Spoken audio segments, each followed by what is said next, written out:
Audio.in. Welcome to Tamil cinema. Vishal, Suraj இருவருமே ஒரே வெற்றிக்காக சில வருடங்களாக போராடி வருகின்றனர். இவர்கள் இருவருமே இணைந்து வைகை புயல் என்ற கூடுதல் பலத்துடன் களமிறங்கியிருக்கும் படம்தான் கத்தி சண்டை. கத்தி சண்டைக்கு வெற்றி கிடைத்ததா பார்ப்போம். படத்தின் கதை. படத்தின் ஆரம்பத்திலேயே ஒரு கண்டெய்னர் நிறைய பணம் போலீசாரால் கைப்பற்றப்படுகிறது. அந்த பணத்தை தமன்னாவின் அண்ணன் ஜெகபதி பாபு கைப்பற்றி கவர்மெண்டில் ஒப்படைக்கிறார். இதைத் தொடர்ந்து விஷால் அப்பாவியாக என்ட்ரியாகி தமன்னாவிடம் பொய்கள் எல்லாம் சொல்லி காதலிக்க வைக்கிறார். அதைத் தொடர்ந்து தமன்னாவின் அண்ணன் விஷாலுக்கு பல டெஸ்டுகளை வைத்து நீதான் என் மாப்பிள்ளை என்று கூறுகிறார். பிறகு ஜெகபதி பாபுவை ஒரு கும்பல் கடத்தி பணத்தை கேட்டு மிரட்டுகிறது. பிறகுதான் தெரிகிறது ஜெகபதி பாபு ரூபாய் 50 கோடியை மட்டும் அரசிடம் கொடுத்துவிட்டு ரூபாய் 250 கோடியை பதுக்குள்ளார் என்று. அந்த பணத்தை தமன்னாவுடன் காதல் நாடகம் ஆடிய விஷால் கைப்பற்ற அவர் யார், எதற்காக அந்த பணத்தை எடுத்தார் என்பதே மீதி கதை. விஷால் இது போலதான் பல படங்கள் நடிக்கிறார்.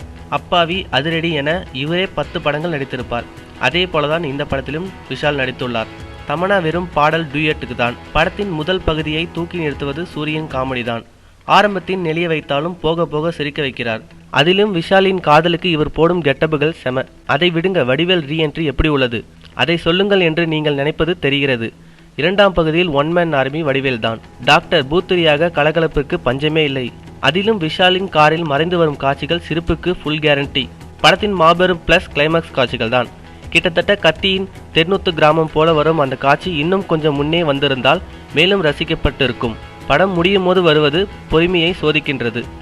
ஹிப்ஹாப் தமிழன் ஆதியின் இசை நான் கொஞ்சம் கருப்புதான் பாடல் ரசிக்கும்படியாக உள்ளது. பார்த்து பழகி போன கதை. கத்தி, சிட்டிசன் என பல படங்களின் உள்டா நினைவுக்கு வந்து செல்கிறது. இதில் மெமரி லாஸ் வேறு. மொத்தத்தில் கத்தி சண்டை விஜயின் கத்தி அளவிற்கு எதிர்பார்த்தால் வந்திருப்பது சுந்தர் சியின் சண்டை அளவிற்கு தான். கத்தி சண்டைக்கு எங்களது சேனல் தரும் மதிப்பு 5க்கு 2.5. மேலும் சினிமா செய்திகளை தொடர்பு கொள்ள லைக் மற்றும் சப்ஸ்கிரைப் செய்யவும்.